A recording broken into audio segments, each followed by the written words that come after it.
Welcome to Choice Classic Radio, where we bring to you the greatest old-time radio shows. Like us on Facebook, subscribe to us on YouTube, and thank you for donating at choiceclassicradio.com.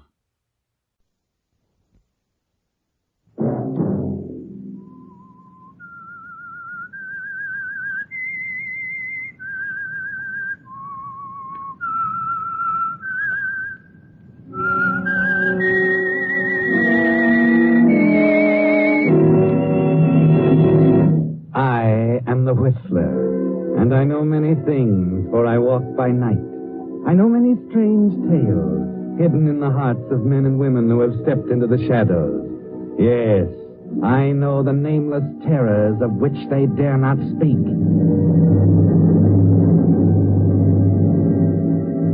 Yes, it's time for another strange tale by The Whistler. Tonight, Lucky Night.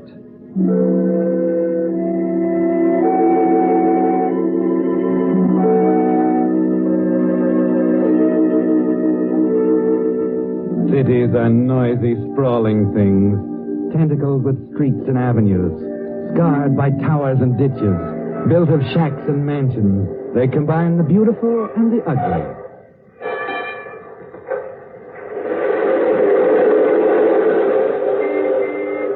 And the people of the cities are as diverse and varied as the buildings, rich and poor, educated and ignorant, the hurrying, scuffling, pushing mob that makes a city live. They are the principals in a million stories enacted every day in the city's streets and its buildings. Here, for example, is the beginning of one. A man running down a street in the cheap section of the city just after nightfall.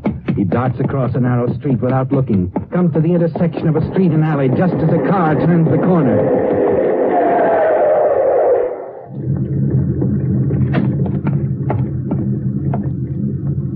You hit him. How bad?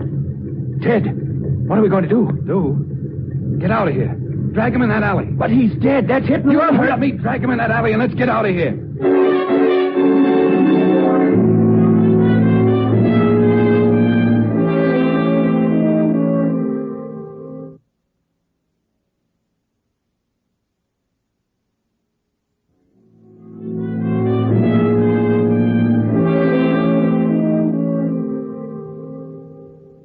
Yes. The man lying dead in the alley marked the beginning of a story. A very important story to Mr. and Mrs. Craik, Albert and Carolyn. Two lovely people who run a boarding house a few blocks away.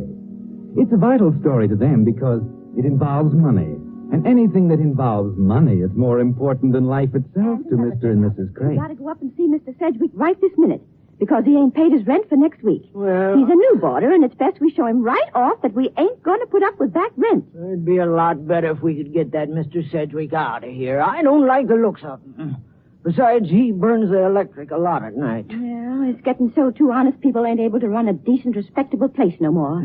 Anyhow, you go right up and see that Mr. Sedgwick. And if he ain't got the money, out he goes. I don't like the way he looks at me, Carolyn. Well, he has got a funny way of looking at people. But that ain't got nothing to do with the rent. And you tell him that he ain't to put no more big bulbs in the fixtures. Why, it ain't right. Who's there? Your star boarder and favorite thespian, Mr. Campion.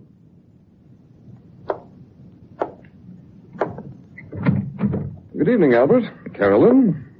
You ain't to call us by our first name. No, I told you that. A friendly gesture on my part, Mr. Craig. But I didn't descend into these charming quarters of yours to discuss the amenities of nomenclature. Oh, you stop that fancy theater actor talk. And don't bring that cigarette in here. You ain't been smoking in bed? No, but it's an idea.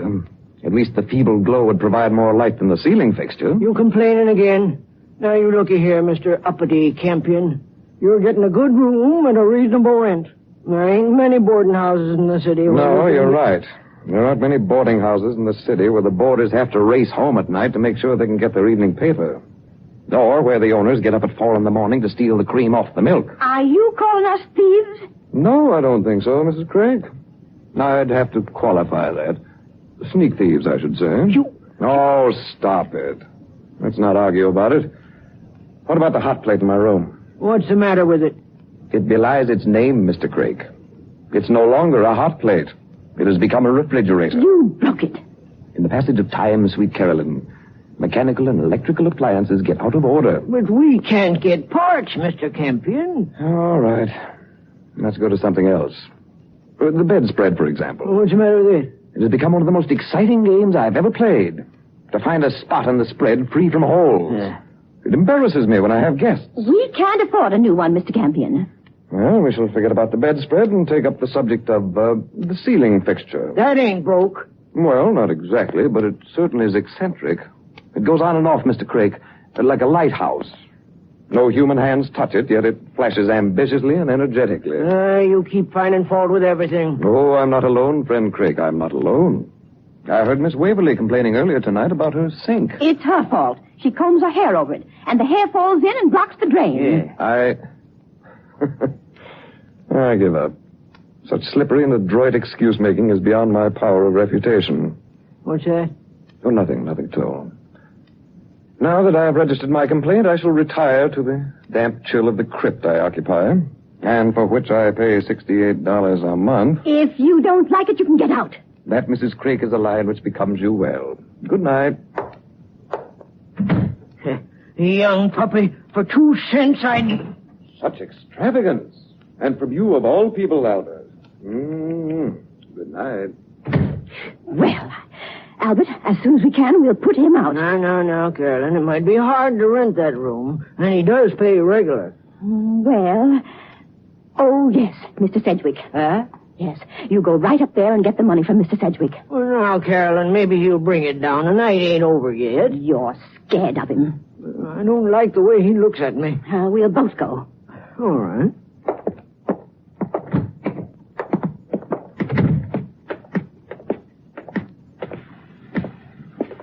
There goes that Miss Barton, turning on the water again to wash her hair. Yeah.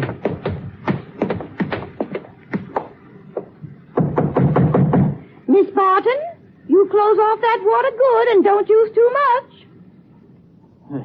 Yeah. She knows all right. Her being a day behind with her rent.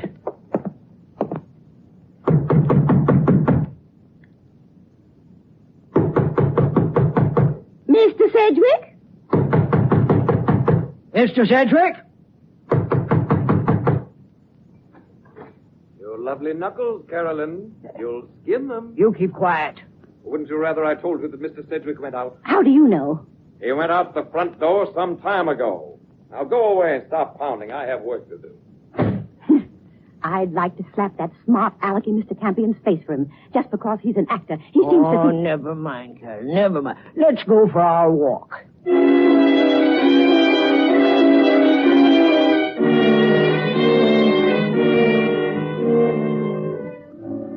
Yes, Mr. and Mrs. Craik, you are a remarkable couple. You do take the cream from the milk, and you do read the newspapers before the boarders get home to save a couple of pennies.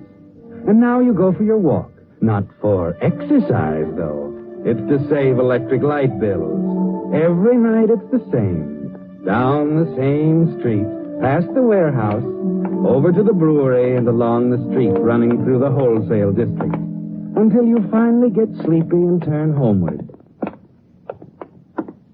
Albert, if that smart Mr. Campion tells you that he ain't using electric light in that lamp he bought, he's lying. Yeah, we could just catch him at it. He's got enough light in his room. He don't need no more lamps. Costing us money to put up with him. That's right, Albert. Money. We always got trouble. Wait a minute. That's a man laying there.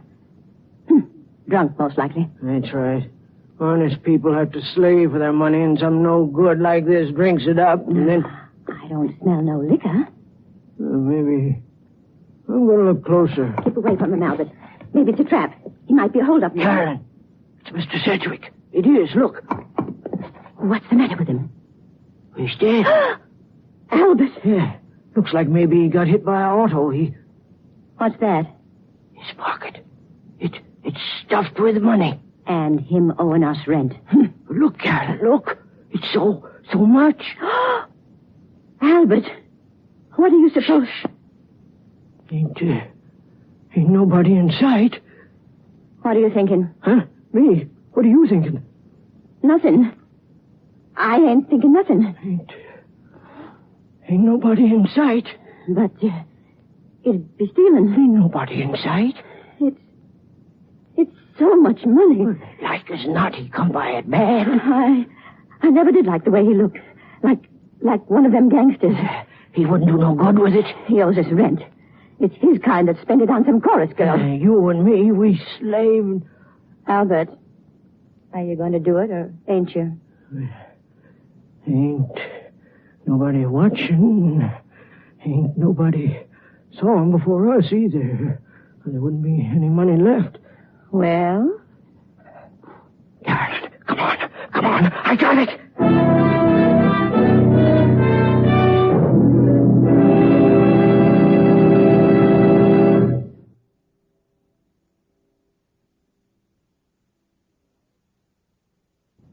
And now, we return to The Whistler.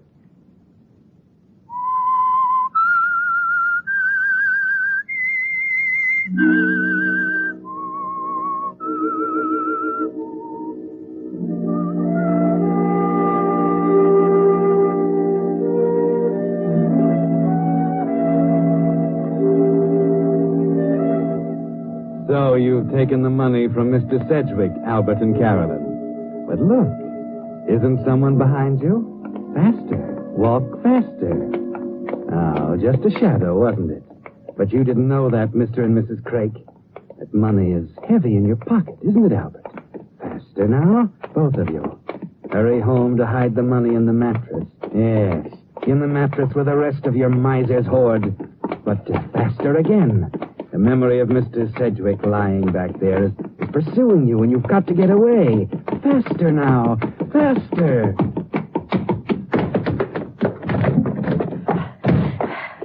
Carolyn, And lock the door. You didn't lose it, did you, Albert? No, I got it right here. Come on, we got to put it in the mattress with the rest of it. Well, welcome home. Back early, aren't you? Mr. Campion. Yes. Were you expecting someone else? No, we wasn't. What have you been doing, running? No. Why should we be running? You might have heard that nickel I dropped upstairs. You ain't funny, Mr. Campion. I wasn't trying to be funny, Albert. You shut up. Well, what's the matter with you two? Huh? Mr. Craik, he ain't feeling so good. It does look a little pale around the gills. Someone chasing you? No, nobody chased us. Why'd you ask that? Well, from the way you dashed in here, I thought perhaps you'd robbed a bank or something like that. We're honest people. Well, to a certain extent, yes. Are you calling us thieves again? I explained that once before tonight. And you certainly look excited. Well, the only thing that could bring a flush to your careworn cheeks would be money. Or perhaps left by a rich uncle? We ain't got any uncle. And that ain't no way to talk, Mr. Campion. Okay, we'll forget it. I'm going for a walk. A walk? Sure, why not? The ceiling fixture gave up the ghost altogether a few minutes ago. Can't work anymore. Which way you walking? Does that make any difference? Well, of course not, but it's damp out. Yes, you might catch a chill. Yeah. Your solicitude is amazing. Can this be the Craiks? The same people who all winter dole out heat by fractions of degrees? That ceiling fixture, Mr. Campion, I got some wire. Maybe we could fix it. Is your name by any chance Scrooge? Huh? What Marley's ghost accosted you along the way and forced you into a recognition of the errors of your ways? In other words, what the devil happened outside? Well, nothing. You want that light fixed, don't you? Well, unless I'm to become a mole, light would be welcome, yes. Well, then you go right along with Mr. Craik, Mr. Campion. Aha! What's the matter? I see. See what? Mr. Craik has What? What have I got? Wire. Wire to fix the ceiling fixture. Yeah. If I help him, it saves the electrician's fee for you. You're always poking fun at us. Oh, no, Mrs. Craik. But come along, Albert. Yeah. You and I shall play Steinmetz to the ceiling fixture. And, Mrs. Craik, Uh-huh. I should still like to know what encounter brought you two home before sleep deadened your elfin steps and dulled those brilliant minds. You coming, Mr. Campion? Certainly, Mr. Craik, certainly. Albert, you better leave that package with me. Oh, I forgot. Package? What package? In his coat pocket. Albert, give it to me. I ain't gonna leave you alone with it. Mr. Campion. Yes, Albert? There's wire and stuff in the cellar. You get it yourself. Here's the key to the basement. Wonder of wonders. The key to the Craik cellar. And shall I find vintage 1902 or perhaps the skeleton of former boarders? You fix the light, Mr. Campion. If there's anything you need, you can buy it tomorrow. We'll pay you for it. Numb? Absolutely numb I am. This is the epitome of surprise. Huh? The key to the cellar, an offer of payment by the Crakes, all in one evening? Why, I shall write this to Mr. Ripley. Nay, I shall insist upon another time capsule sunk into the ground to record this event for posterity. You gonna fix it or not? Certainly. Tomorrow may see the Crakes back in usual form. Therefore, tonight I shall gather the golden fruits of whatever occasioned this munificent behavior. Talks like it. You're a fool. You're a fool, Carolyn. You mentioned package, and there ain't none. I want to see how much is there. Well, we could have counted it later. How do I know you wouldn't have took some for yourself? You shut up and come on. We'll count it in our room.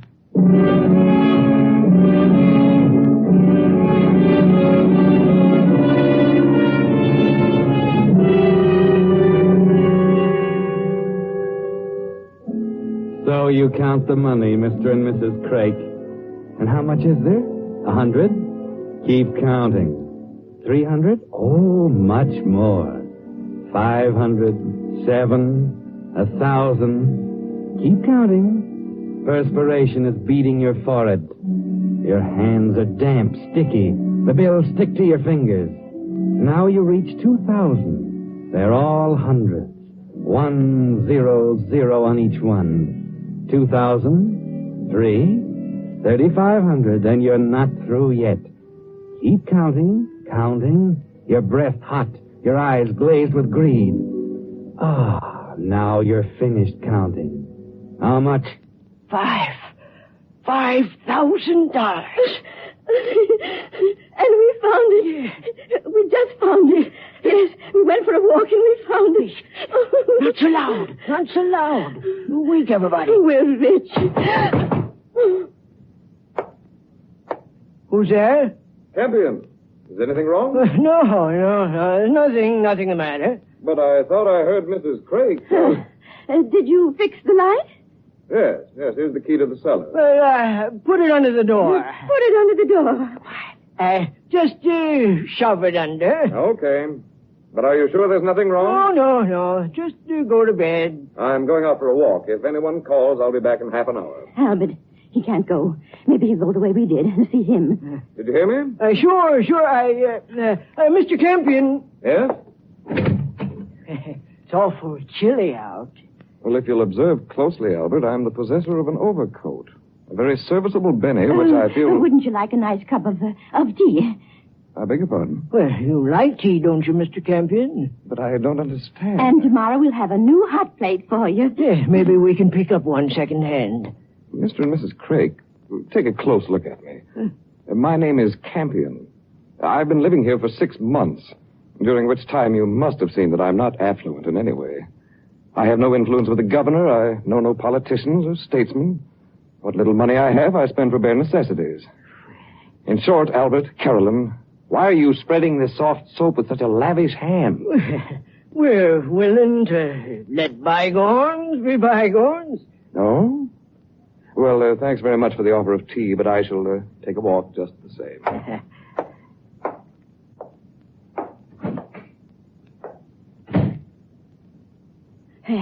He'll go the way we did. I know he will. Oh, forget it. Close the door. And what if he does? All you'll see is that Sedgwick laying in the alley. We didn't kill him. Anybody could see it was an auto that done it. And Campion don't know about the money. Sedgwick was only here 2 days. But we gotta hide it in case. In the mattress. With the rest of our money. We ain't got time. What if Mr. Campion does know about the money? What if he sees Mr. Sedgwick and comes back here? We ain't got time to open the mattress and close it again. Then what do we do? Hide it in the fireplace. Yes, until tomorrow morning. Then what? Then what? Let's see. When the bank's open, you go clear over to the other side of town. What? If it's a nice day, you can walk. Change one of the big bills into littler ones. Oh, you're crazy. What good's that going to do? Well, now, let me think. You see. Now listen. Then go to another bank and put the littler bills in the bank account. We ain't got none. You can open one. Maybe do the same thing for a week until all the money is out of here. Ain't nobody knows us on the other side of town. Don't you see? Yeah, I see. That's a good idea. And then when we're good and sure nobody else knows about the money, we can take it out of the bank and bring it back here. Well, that's smart. That's pretty smart, Carolyn. I bet even Mr. Smarty Pants Campion couldn't think of nothing like that.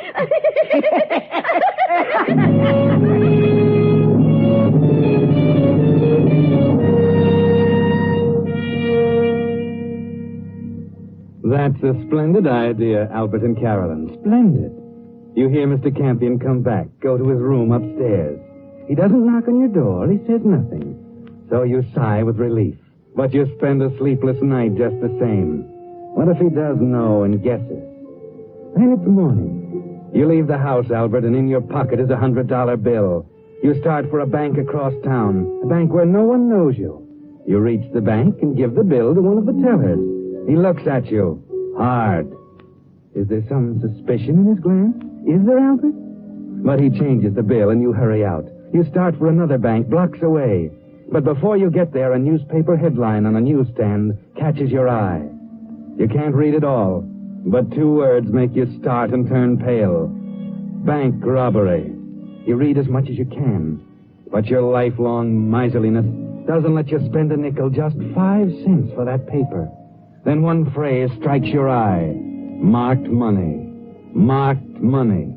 Now you hurry home. The other bank is forgotten. You should take a taxi, but you don't think of it, even though 5s and 10s are clutched in your pocket, the dampness from your hand making them a pulpy mess. And now you're home, safe. Oh, there. Craig. Well, I can't stop now, Mr. Campion. Okay, so you can't stop. But don't you want to know why this policeman is here? Policeman? Where? Using the phone down the hall. It seems our good friend Mr. Sedgwick has some shady Sedgwick? feelings. Yes, you see, there was a... Well, I gotta go to Carolyn. I went out to get some medicine. Oh, the law will wait, Mr. Craig. The law will wait. Carolyn! Carolyn! Is the policeman gone, Albert? No, he ain't. I saw him coming down the street while I was looking out the window for you. Why was you gone so No, never long? mind that. What? Well, he came up the stairs and he rang the bell. Yeah. I couldn't answer the door. I couldn't, Albert. Yeah. So I pretended I wasn't here. Then Mr. Campion came down and knocked on our door. Did he hear you? Did he know you was here? Well, I must have made some kind of noise because he talked to me. Yeah. I didn't say nothing, though. Then I heard the policeman and Mr. Campion talking. Tell me what you were saying. I couldn't hear it good. I put my ear against the door, but I couldn't hear nothing but low talk. That's what it was for. That's what it's for. What are you saying? Where's the rest of the money? Well, it's still in the fireplace. Are they going to arrest us, Albert? Are they going to arrest us for taking money from Mr. Sedgwick? The paper said it was marked. The bandits took marked money from the bank. The bandits? The serial numbers was all wrote down.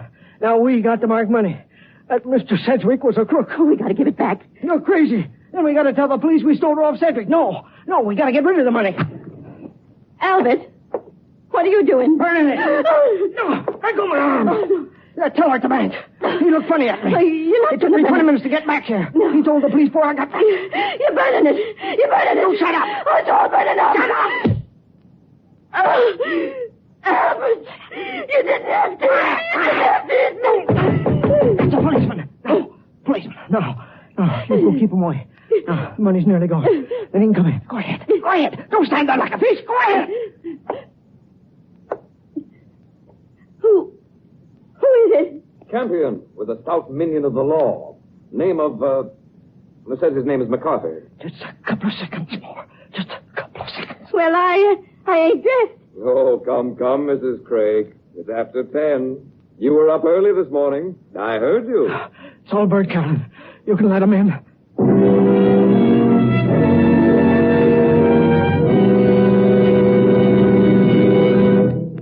In just a moment, the Whistler will return with the strange ending of tonight's story.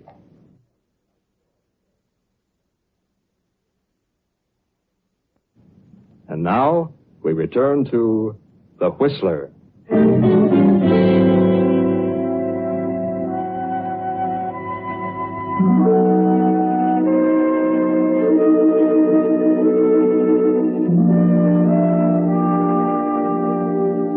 Well, Albert and Carolyn, it was just too good to be true, wasn't it? You thought it was your lucky night that your good friend, Mr. Sedgwick, lying dead in the alley, would turn out to be a profitable investment after all. But there were too many things you didn't know. Too many strings attached to that $5,000. That's why you're relieved now as you watch the last of it smolder in the grate after admitting Officer McCarthy and Mr. Campion. What's that, officer? What about Mr. Sedgwick? Well, when we found his body lying there in the alley, we had to find out where he was staying. That's why I'm here. You say he's been living here? Only for 2 days. Oh, we didn't know nothing about him. Sure, and no honest folks would. Him with a record a yard long and more aliases than you could shake a stick at. As soon as I read about the bank robbery, I said to Carolyn, that Sedgwick is the kind of man who looks like a robber. Sedgwick? Robber? That right, McCarthy? Lord, no, Mr. Campion. Small stuff was Sedgwick's line. Sneak thieving. The bank robbery's been cleared up and all the money's recovered. No, that's not right. It's all in the morning papers. The Crakes never buy newspapers, Miss McCarthy. The papers cost a nickel. But I saw... Did you read the paper? Well, I couldn't read it all, only what I could see. But... Typical Crake action. Peek over and read as much as possible on the newsstand, or over his shoulder. But Sedgwick, he had $5,000. 5,000? How do you know? He had it. We know. Not a penny on him when we found him. Oh, that night you came in, excited, out of breath. Oh, no, this is too much. McCarthy, Sedgwick was a sneak thief? He was? Albert, Carolyn, did you keep your money in your room here? Did you? Oh, the mattress. It's been slit open. You burned our money. You fool. You burned our money. What's she talking about? Well, briefly, Miss McCarthy, poetic justice.